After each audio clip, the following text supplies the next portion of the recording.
This is the psychology that you want to put inside of your marketing so that they feel it's a benefit, and it should be honestly a benefit to them to sit on a call with your team.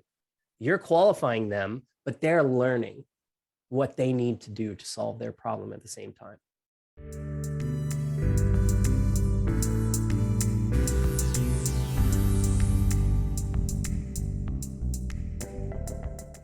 Does this sound familiar? Marketing says, we generated X leads and sales isn't following up on them. What's the point? And then sales says, these leads are cold and unqualified. Why would I call? Welcome to another episode of Social PR Secrets. My name is Lisa Beyer and I will be your host. Today's guest is Brandon Smits. He is a partner at 8Loop and he also runs a couple other companies that we will get into. He's the Chief Marketing Officer of Solar Cheat Code and he's the founder of Growth Inc. In today's episode, you might be wondering, what does all this have to do with social media and public relations and running an agency? Well, it has everything to do with it. And in this episode, we go over everything from the art of persuasion, whether it's organic or paid, the art of the offer, and also how important experience is internally for your team, for your customer, for your prospects, and whether you're an agency or a B2B or B2C company. What exactly does experience mean? Among other things. So this is going to be part one of a two-part episode. So stay tuned for next week's episode where we cover topics such as digital wellness and how important that is, whether you're growing your team or whether you're working with clients or you're an entrepreneur. Welcome, Brandon.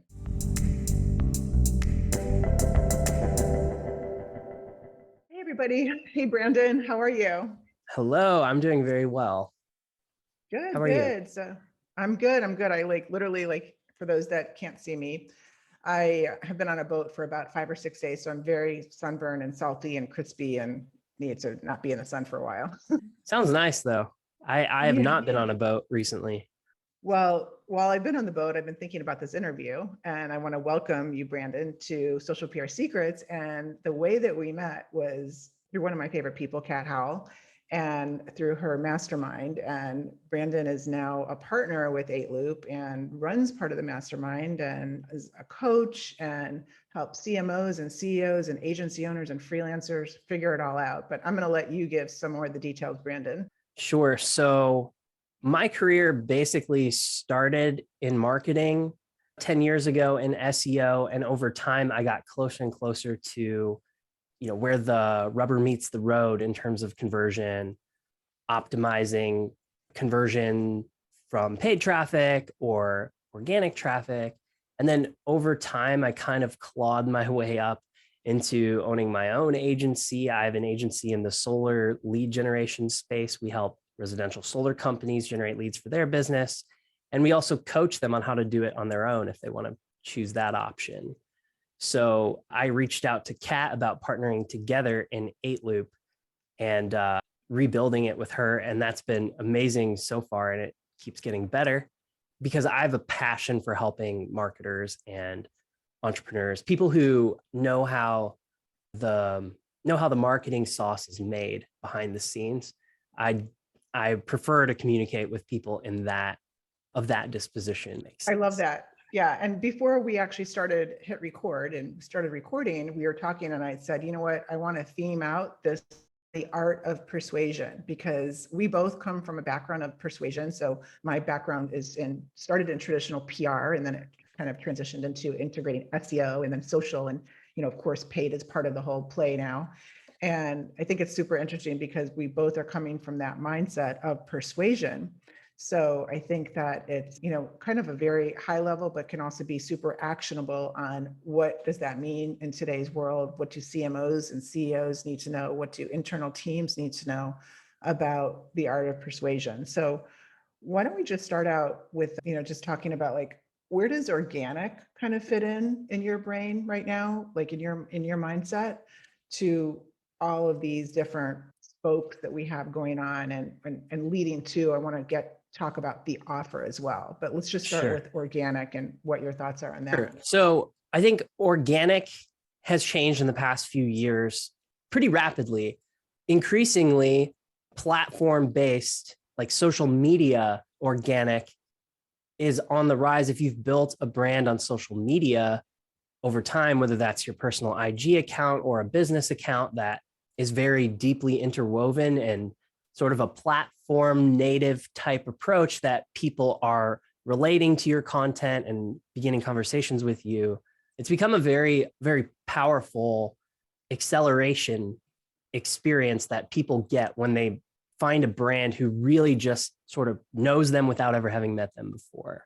And I think the awareness piece of marketing is still as important as it ever was. And if you're in the coaching or the marketing space looking to attract new clients, it's even more important because there's so many people out there doing what you do. So your ability to resonate and give people an emotional experience, or just getting people to emote with content, ends up being very important in the persuasion process of getting them to investigate working with you. And where do you start when it comes to that, with the content that actually creates emotion and resonates with the brand? And what are some maybe some do's and don'ts that you see that are working and aren't working? Sure. So I feel the people who struggle the most to get the ball rolling on this type of thing often have not gone back to the basics of understanding who their audience is, what are the various versions of the marketing persona that are out there, and what is it that they want. This is the basics of persuasion. In order to persuade somebody to do anything, really, you need to make sure that it meets their best interest to get what they want, right? It's not about what we want or convincing them to do what we want. It's about how does what we do allow them to get what they want. And so I think the most basic thing to ask yourself when you're creating a piece of content or reviewing your entire social account is our content about us, or is it about our prospect? Is it about our audience? And I would say more brands than ever are getting this right now, but you still see it. Everybody's sort of shouting into the abyss of like, oh, we were featured here, when really maybe they should be saying like, here's how we got featured and you can too. Correct. Yeah. I think I read on your LinkedIn, I love this little quote that you had about how the best leads are the warmest leads and have the best ROI.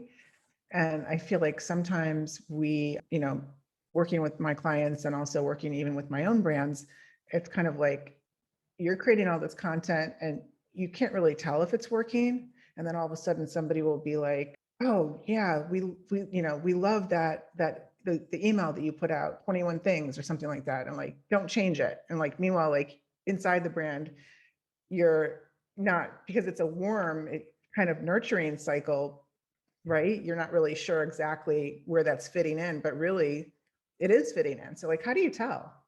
I think there's a data piece and there's a gut piece. I always look for that type of feedback. So that's obviously, you knew at that moment, you're like, well, that piece is working, right? And I think it also does validate that the channel is working, like that your email is working by itself because people are opening it to check it out, even if it's just once in a while. Looking at your email open rates and things like that is pretty important. I think if you look at the holistic buyer's journey that people go through, each phase has its own unique set of metrics. And without getting too technical, you want to ask yourself, like, do we have the right message for our persona at this phase? And how could we possibly tell whether we do or don't? And so, email will give you open rates if you're using an automation tool.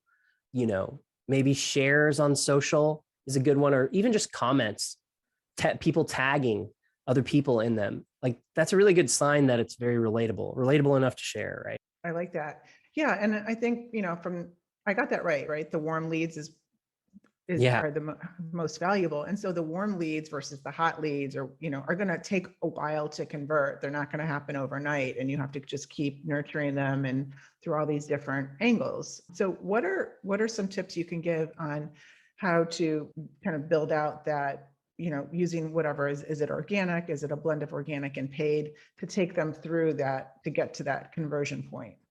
So a lot of that will depend on your business offer, right? So if you have a higher ticket offer, you can obviously invest a lot more to acquire a client. So depending on the dynamics of that piece and how familiar you are with paid, like paid may make sense for you to use. I think the most important framework to look at, here's where I start.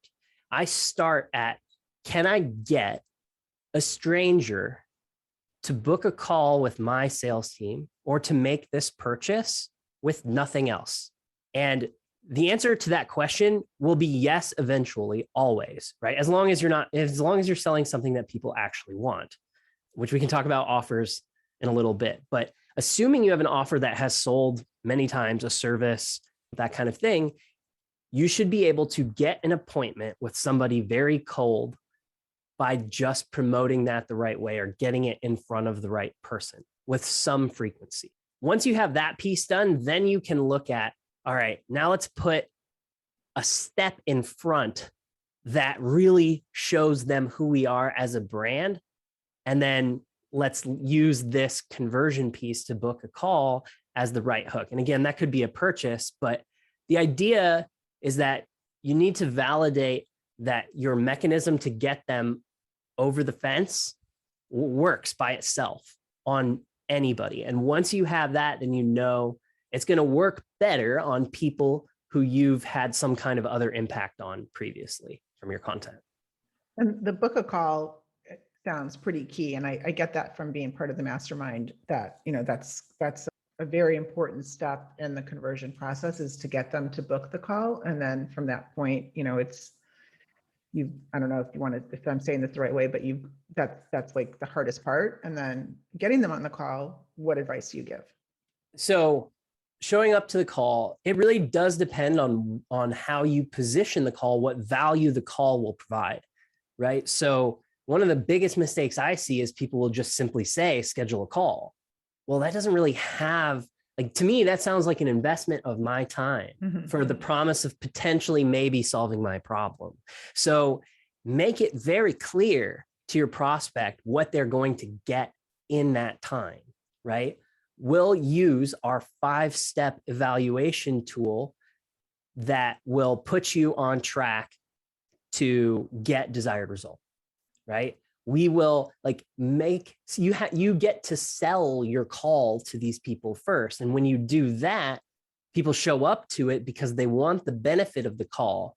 And then you can even say, if everything checks out, maybe we'll even work together in the future, right? But the strategy call has its own intrinsic value. You want to do this. This is the psychology that you want to put inside of your marketing so that they feel it's a benefit, and it should be, honestly, a benefit to them to sit on a call with your team. You're qualifying them, but they're learning what they need to do to solve their problem at the same time.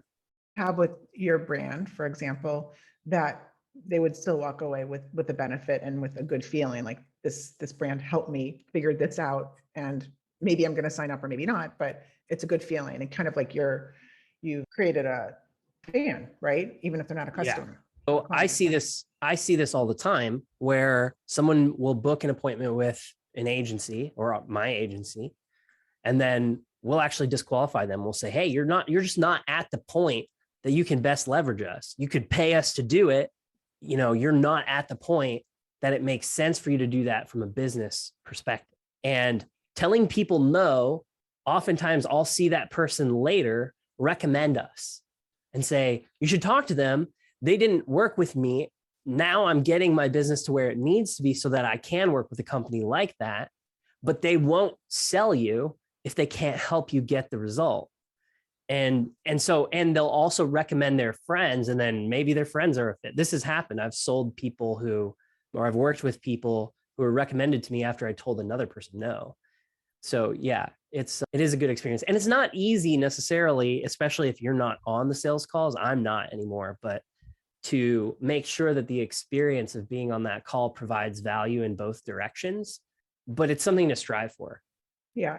And that segues into the word experience. So can you talk a little bit about creating the best experience, whether it's, an agency or internally, or even like a B2B experience? Sure. So it's interesting. When I got into the game of marketing, it became very quickly about funnels and lead generation and nurturing people into becoming customers. What I didn't necessarily expect was that the concepts that I would learn there would also apply to managing team, contractors, employees, motivating students who or clients to generate certain results. In the paid media world, oftentimes you will get a client who has a sales problem and wants to fix it with a marketing solution. You see it a lot if you are an agency owner. So, yes. So learning how to help transform that client is, well, gosh, I could probably write a book about that. I don't know that it'd be good, but I've had a lot of experience in that process. And to step back and look at the point of what you're saying, like, how do you ensure that the experience is good? I think the first thing is back to that persona idea of like, what is their actual goal? What information, data, or anecdotes can you provide them to help them adopt the idea that what they actually need to do is what's in the way of their goal? And I think similar in terms of like, websites or a process in your business, the data will tell you the story of where things aren't working in one way or another. Most of the time, there is a quantifiable way to determine whether your process is working often enough or not for your business. And being able to properly identify what the actual bottleneck is, I would say that's actually my primary skill, is being able to go into any type of situation in my business and break it down to like, look at the symptom and then determine what the cause is and what's the bottleneck preventing it from being fixed, and then addressing that. I mean, that's largely all I do right now, actually, in my life. Sometimes that may be in the ad account. It may be on our website. It may be on my sales team. It may be in the delivery of the product. But there's always a story, and aligning with other people, because I can't fix every problem, showing other people how solving this problem and investing themselves in solving that problem will create a better experience afterwards for them, and that it can be fun and easy to solve this problem together. That's been what's worked for me to motivate people to change stuff they worked really hard on to put in place in the first place. That's one of the most challenging parts of my experiences. Some people feel that when you're tearing down something that they've built, they'll take it sort of personally, even though it's just to improve upon what they built already at my requirement, I guess you could say. Yes, I've experienced that, and going in with PR, social media, SEO audits, and we go in with the look, like, we're not here to get anybody fired. We're just here to help get everybody with the same, under the same mindset, so that we can improve, whether it's the website needs help or the social channels are, not optimized. Maybe you can share some examples of specific bottlenecks, or maybe one or two examples of a bottleneck that you see that common that we can, maybe relate to, and get your advice on like how you took action. Sure. So pretty recently, we were rebuilding a funnel that we use to get people into a coaching program. And we noticed that we were getting a high booking rate, or a decent rate per booked call, but these people weren't showing up to the call. You actually asked me specifically about this before. And so we ended up diving into the system to see, well, what's happening? Why are these people not showing up? And it actually took us multiple passes to get this one right, because at first we assumed that it was just because there was no proper notifications going out, which we discovered upon examination. There was no SMS nurtures being sent out. The email sequence that we had wasn't firing properly. So we're like, oh, well, that's why 50% of the people aren't showing up, because they get one email one time saying they confirmed the appointment and nothing after that. They're forgetting they're supposed to be here. And then the second piece, which took us another month and a half to figure out, was that the calendar tool that we were using at the time, it was set up in a 24-hour calendar, which normally wouldn't be that much of an issue, except that we advertise all over the world. And as a result of that, people were picking 3 o'clock, assuming it was PM, when it was actually 3 o'clock AM. Now, normally you would never have somebody on the calendar available at 3 o'clock AM for them to pick. So it's not a problem that you run into very much. But so now that we fixed that particular issue, we aren't getting people booked that late. And by the way we discovered that that was happening was somebody messaged us and said, I didn't mean to book at 3 a.m. I meant to book at 3 p.m. And here's what I can tell you. This is a little bit of wisdom from the digital marketing world. If you heard a message about it from somebody, it's happened many, many times before that, and you heard nothing. Definitely. I love that example. When it comes to awareness and PR, we kind of like talked about that, but on the paid side of things, Facebook, LinkedIn, and you also gave these examples on your LinkedIn profile talking about like marketing said, hey, we got you all these leads, and then sales said, oh, they're all terrible leads. So talk about the paid side of things and like what's working and what's not, and what advice do you give to the marketing side and the sales side? So great question. And I do have a lot of experience in this in particular, and I'm just tickled to share this story.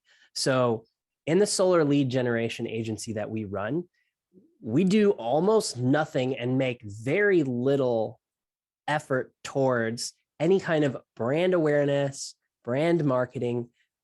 Why is that? Well, I would say that we offer a sort of commodity service at high volume.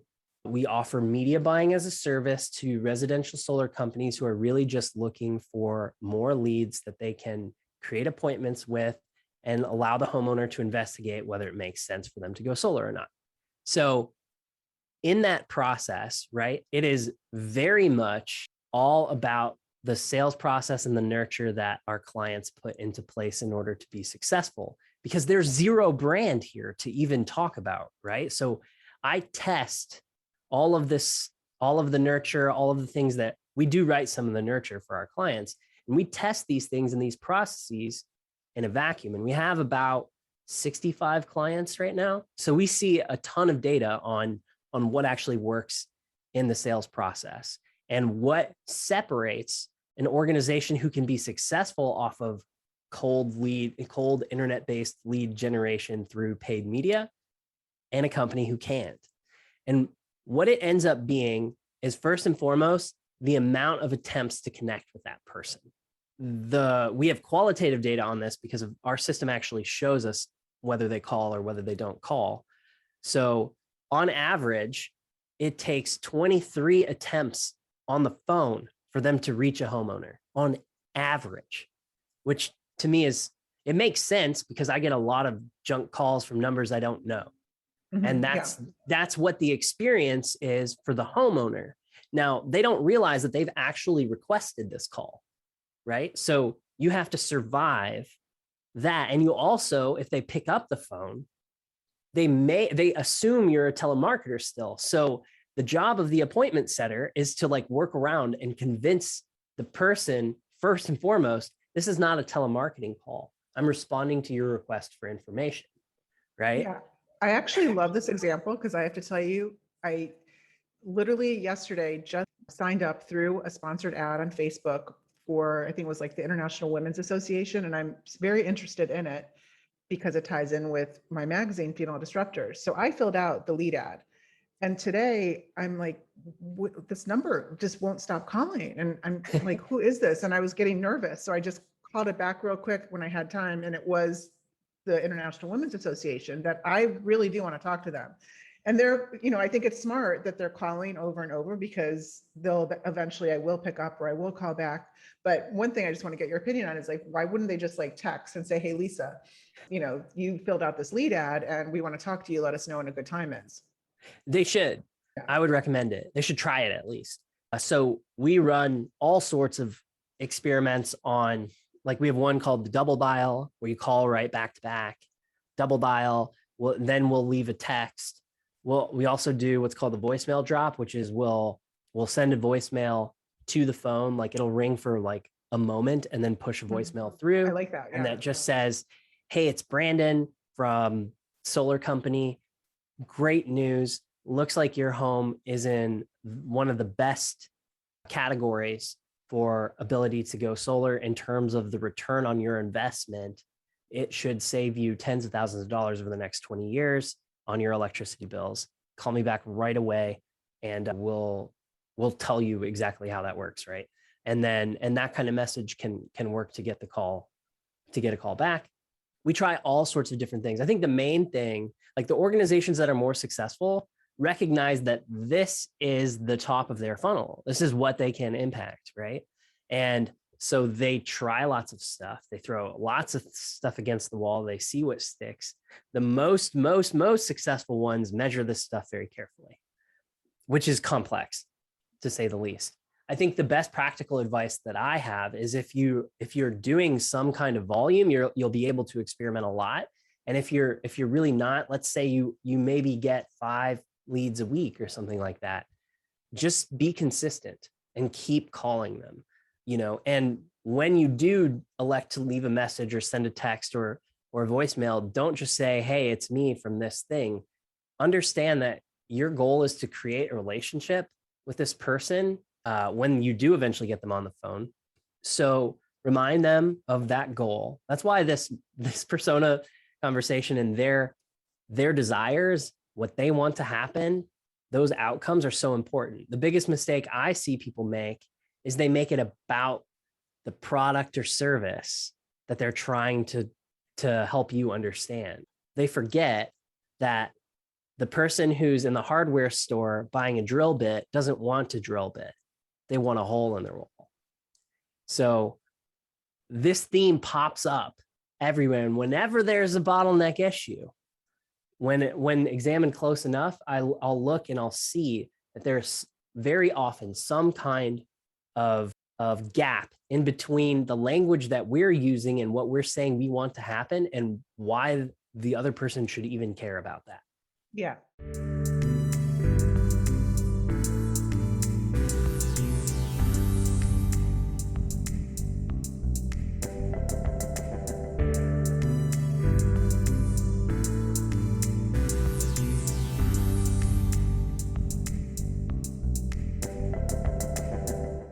Thanks for listening to Social PR Secrets. This was part 1 of a 2-part episode interviewing Brandon Smits. And if you like this episode, you'll love the next one where we get into the topic of digital wellness and what that means to entrepreneurs and agencies and B2B companies. And we also talk about the offer, the art of the offer. So stay tuned and check in with us on the next episode.